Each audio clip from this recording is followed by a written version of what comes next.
Искаш да регистрираш юридическо лице с нестопанска цел, това е много лесно, не ти трябва професионална адвокатска помощ.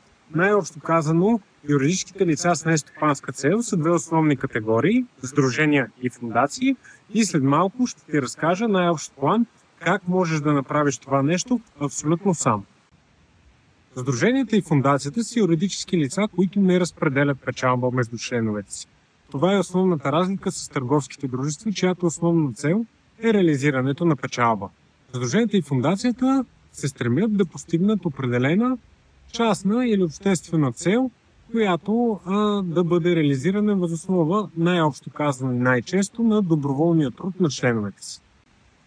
Ето защо и сдруженията и фондациите се делят на такива, които се учредяват в частна полза или в обществена полза, като изискванията в зависимост от това каква полза съответното юридическо лице бъде регистрирано са различни.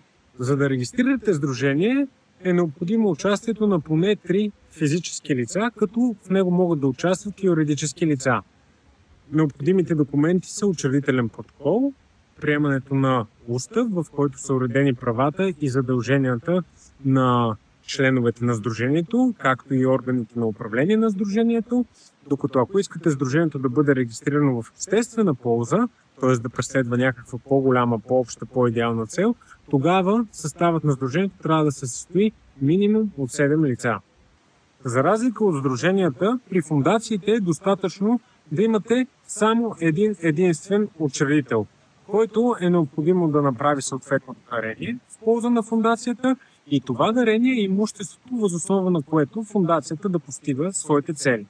Независимо дали става дума за сдружения или фондации, когато същите са регистрирани и следва да бъдат регистрирани като такива в обществена полза, тогава е необходимо двустепенна органна структура. Какво означава това? Да има един колективен върховен орган и един управителен орган. След като най-общо се запознахме с това какво представлява сдруженията и фондациите в частна или в обществена полза, следва да се кажат няколко думи и за процедурата по регистрация.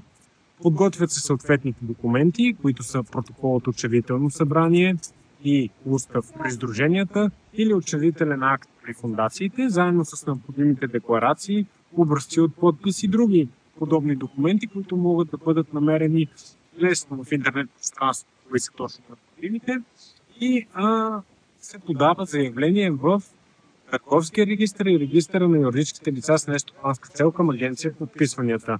Формулярът за сдружение А15, а формулярът за фондации А16.